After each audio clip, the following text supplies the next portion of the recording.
क्या कभी सिर्फ एक तुलना ने पूरे परिवार की खुशियाँ छीन ली हैं? क्या कभी किसी की ईर्ष्या ने एक मासूम इंसान को अपना ही घर छोड़ने पर मजबूर कर दिया?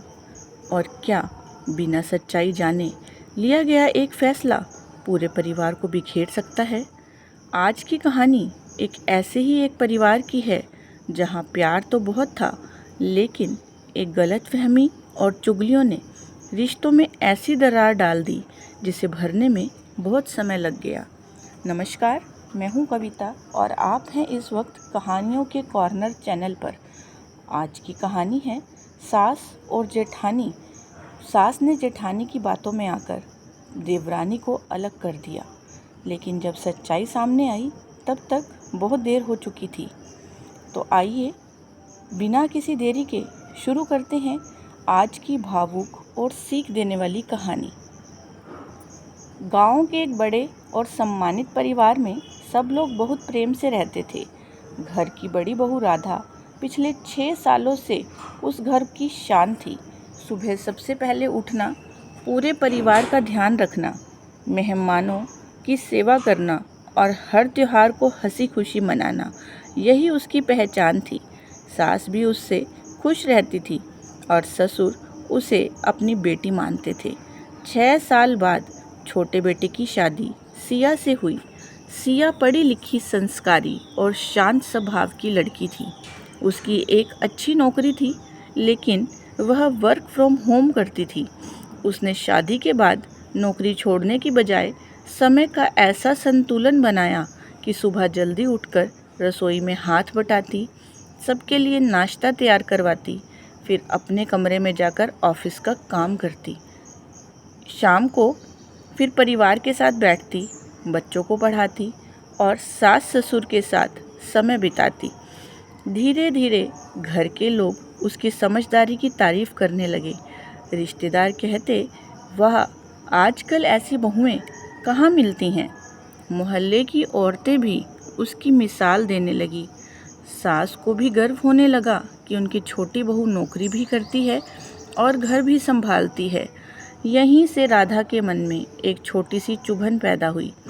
उसे लगा, पहले सब मेरी तारीफ करते थे, अब किसी को मेरी मेहनत दिखाई ही नहीं देती। असल में किसी ने राधा का सम्मान कम नहीं किया था, लेकिन तुलना ने उसके मन का चैन छीन लिया था। धीरे धीरे उसने छोटी छोटी बातें दिल पर लेना शुरू कर दिया। एक दिन सिया ऑफिस की मीटिंग में व्यस्त थी। सास ने खुद ही चाय बना ली। राधा ने तुरंत कहा, माँ जी, देख लिया, नौकरी वाली बहू को तो घर की कोई चिंता ही नहीं। सास ने बात हंसी में टाल दी, लेकिन राधा अब हर छोटी बात को बड़ा बनाकर पेश करने लगी। अगर सिया देर से नीचे आती तो राधा कहती, देखिए माँ जी, आज की बहुएं बस अपने कमरे तक ही सीमित रहती हैं। अगर सिया किसी रिश्तेदार से फ़ोन पर बात कर लेती तो कहती, पता नहीं किससे इतनी देर तक बातें करती रहती है। धीरे धीरे राधा की बातें सास के मन में जगह बनाने लगी। सास ने सिया को पहले जैसी नज़रों से देखना कम कर दिया। सिया समझ नहीं पा रही थी कि अचानक सब बदल क्यों रहा है।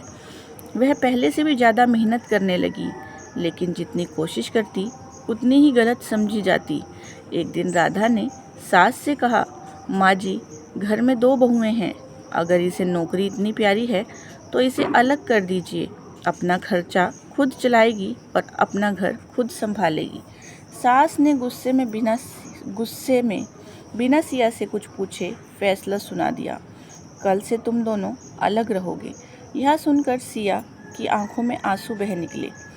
उसने सिर्फ इतना कहा, माँ जी, अगर मुझसे कोई गलती हुई है तो मुझे बता दीजिए, मैं उसे सुधार दूंगी। लेकिन उस दिन किसी ने उसकी बात नहीं सुनी।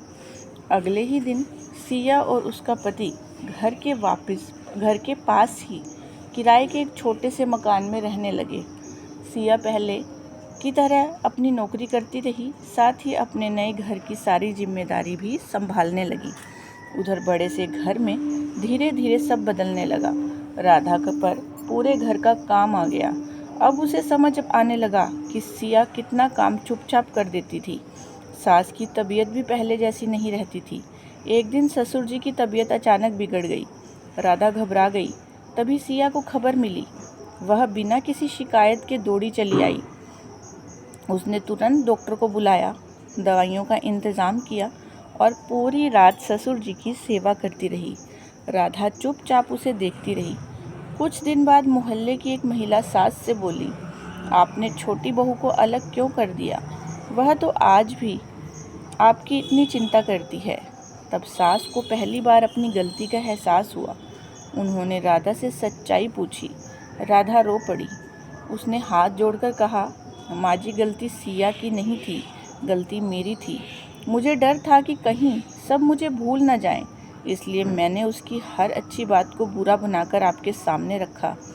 पूरा घर सन्न रह गया। राधा सिया के पास गई और उसके पैरों में बैठकर बोली, मुझे माफ़ कर दो सिया, मैंने अपनी जगह बचाने के लिए तुम्हारा घर ही उजाड़ दिया। सिया ने तुरंत उसे उठाकर गले लगा लिया। वह बोली, दीदी, परिवार जीतने से नहीं जोड़ने से बनता है। अगर हम दोनों साथ रहेंगी तभी यह घर खुश रहेगा।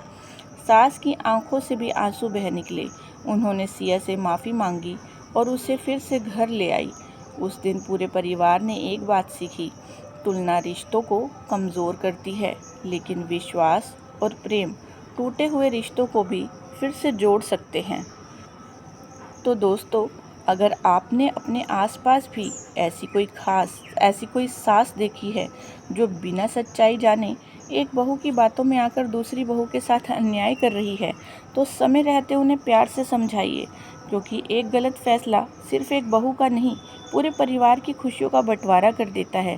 सास का फर्ज है कि वह दोनों बहुओं के साथ बराबरी का व्यवहार करे, बिना सुने किसी एक की बात पर विश्वास ना करे। याद रखिए, जहाँ न्याय और विश्वास होता है, वहीं परिवार हमेशा खुशहाल रहता है।